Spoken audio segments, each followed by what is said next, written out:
ছোট্ট বন্ধুদের জন্য নিয়ে আসলাম কাঁচা আমের মোরব্বা কীভাবে বানাইতে হয়। এই জন্য সুন্দর করে এভাবে কাট করে নিয়েছি। অবশ্যই আমগুলোকে ধুয়ে নেবেন। এরপরে চিনি, অনেকগুলা চিনি দিয়ে ভিজিয়ে রেখেছিলাম, মানে ঢেকে রাখবেন, তাহলে চিনি থেকে পানিটা একটু বের হয়ে যাবে। এরপরে দিয়ে দিলাম হচ্ছে চুলায় একটা পাতিলে পানি। এরপরে দিয়ে দিব আবার বেশ খানিকটা চিনি। এখানে কোনো তেলের কারবার নাই, এটা শুধু পানি দিয়ে তৈরি করতে হবে। এরপরে চুলার জালটা অন করে দিতে হবে। এরপরে দিয়ে দিলাম হচ্ছে মশলা, একটা গরম মানে একটা একটা করে সমস্ত গরম মশলাগুলো দিয়ে নিলাম।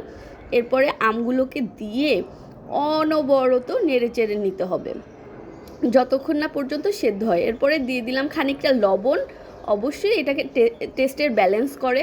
তারপর ঢেকে ঢেকে রান্না করব।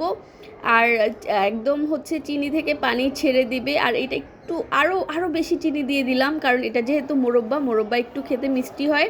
এরপরে দিয়ে দিলাম হচ্ছে শুকনা মরিচের গুঁড়া আর পাঁচফোড়নের গুঁড়া। এত টেস্ট, এত টেস্ট, মাশাল্লাহ! এটা না খেলে কেউ বিশ্বাস করবেন না। আর মরিচের গুঁড়া অল্প একটু করে দিবেন। আমি হচ্ছে প্রথমবার একটু ঝাল ঝাল মোরব্বা খেতে চেয়েছিলাম, তাই হচ্ছে একটু বেশি করে দিয়ে দিলাম। আর লাস্টে দিয়ে দিচ্ছি হচ্ছে লেবুর রস, যাতে করে দানা বেঁধে না যায় চিনির সাথে আমগুলো। তো লেবুর রস দিলে হবে কি, মোরব্বাটা একটা একটা করে আপনারা মানে ছুটায় খেতে পারবেন আর কি। এখন ততক্ষণ পর্যন্ত নাড়তে হবে যতক্ষণ পর্যন্ত চিনির যে পানিটা এটা হচ্ছে টেনে না যায়।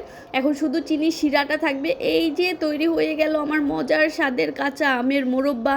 আপনারা চাইলে বাসায় বানিয়ে হচ্ছে এভাবে খেতে পারেন। মাশাল্লাহ মাশাল্লাহ, অনেক মজা হয়। টুডু।